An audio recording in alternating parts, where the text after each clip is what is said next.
মই আছো এতিয়া লখিমপুৰৰ এখন কি গাঁও শিঙিমাৰী গাঁও শিঙিমাৰী গাঁও আমাৰ ককাইদেউ আপোনাৰ নাম কি আছিল মুনিন চেতিয়া ককাইদেউৰ ঘৰত মুনিন চেতিয়া ককাইদেউৰ ঘৰত মই আপোনালোকে চাওক যে এই নেমুৰ বাগান আছে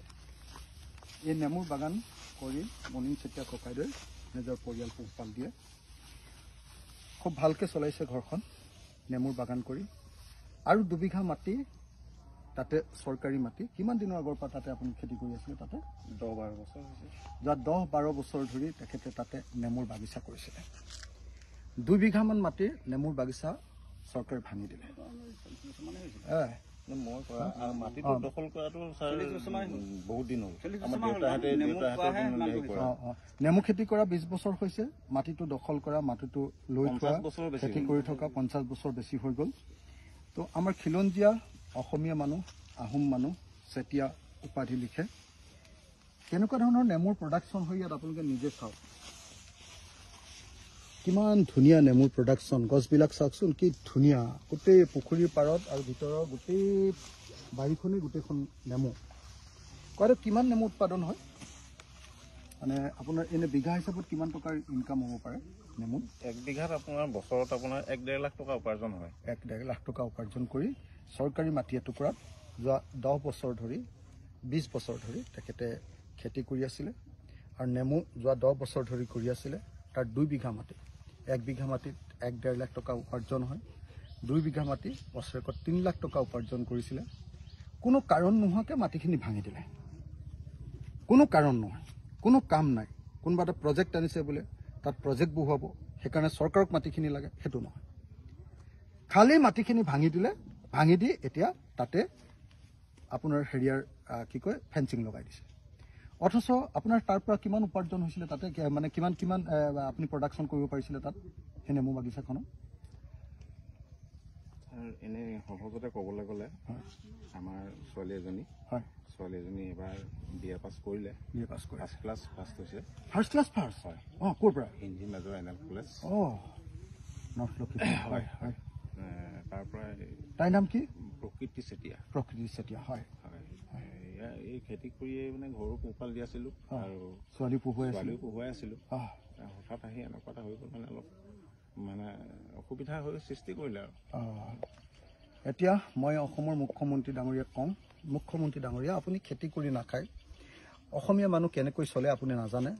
সেইকাৰণে হয়তো আপুনি বুজি উঠা নাই এজন খেতিয়কৰ কিমান কষ্টৰে তেওঁ পৰিয়ালটো চলায় প্ৰকৃতি চেতিয়া ফাৰ্ষ্ট ক্লাছ ফাৰ্ষ্ট হৈছে তাইক পঢ়াইছিলে নৰ্থ লখিমপুৰ কলেজত দেউতাকে আৰু সেই দেউতাকৰ 2 বিঘা আপুনি নেমুৰ বাগিচাখন ভাঙি সেই ছোৱালীজনী পঢ়াত জানো আপুনি অসুবিধা নকৰিলে এই পৰিয়ালটো কি ধুনীয়াকৈ চলি আছিলে পকা ঘৰ এটা বনাইছিলে খেতি কৰি অন্য কোনোটো উপাৰ্জন নাই অকল নেমু খেতি পুখুৰী এনেকৈ বাঁহ চাহ আছে যেনে তেনে পৰিয়ালটো চলি আছিলে ধুনীয়াকৈ ছোৱালীজনী পঢ়াই আছিলে সুখৰ সংসাৰ এখন আছিলে হিমন্ত বিশ্ব শৰ্মাই অকল নিজৰ ৰাজনীতিৰ কাৰণে কোনো কাৰণ নোহোৱাকৈ ইয়াৰ মানুহবিলাকৰ মাটি ভাঙি দিলে তেখেতে কৈছে যে বাংলাদেশী ঘৰ ভাঙিবৰ কাৰণে আমি ইয়াতে ভাঙিছোঁ কিন্তু মোৰ এই ককাইদেউ কি ককাইদেউৰ নামটো কি মুমিন চেতিয়া ককাইদেউটো বাংলাদেশী নহয় মুমিন চেতিয়া ককাইদেউ আহোম মানুহ মুমিন চেতিয়া ককাইদেউ গৰ্বিত অসমীয়া মানুহ মুনিন চেতিয়া ককাইদেউ গৰ্বিত অসমীয়া মানুহ সেই গৰ্বিত অসমীয়াজনৰ এই নেমুৰ বাগিচা আপোনালোকে চাওক নেমুৰ বাগিচা কাজি নেমুৰ বাগিচা আছাম লেমন যাক আজিকালি অসমৰ হেৰি বুলি কৈছে এইটো পুলি নলগালেও হয় নেকি খালটো ৰুই দিলেও হয় নেকি এইটো পচাইছে ন এইটো পচাইছে হয় ইয়াত নেমু পৰিও আছে তলত পৰিও আছে নেমুৰ প্ৰডাকশ্যন আপুনি চাওক 1 বিঘা মাটিত 1.5 লাখ টকালৈকে ইনকাম কৰে 1 বিঘা মাটিত 1.5 লাখ টকালৈকে ইনকাম কৰে ইয়াত নেমুৰ বাগিচা গুৰিবিলাক পোক কেনেকৈ বাচিবলগীয়া হয় পোক কেনেকৈ বাচে এইবিলাক পোক বাচে ন কেনেকৈ বাচে অকণমান দেখুৱাই দিব নেকি কাটি মানে তাত আকৌ মেডিচিন দিব লাগে তেতিয়াহে গছবিলাক ৰয় নহ'লে গছ মৰি যায় ন খুব এইটো বেমাৰ হয় ন প্ৰত্যেকজোপা গছৰ গুৰিতে আপুনি এনেকৈ কটা দেখিব প্ৰত্যেকজোপা গছৰ এইটোৰ পৰা আপুনি কাটি কাটি ইয়াৰ হেৰিটো পোকটো উলিয়াই দিব লাগিব তাত হেৰি আছে এটা ফুটা ওলায় সেই ফুটাটোত আপুনি মেডিচিন দি দিব লাগে মেডিচিন দি দিলে পোকটো তাতে মৰি যায় সব গছতে প্ৰত্যেক এইবিলাক কষ্ট কৰিবলগীয়া হয়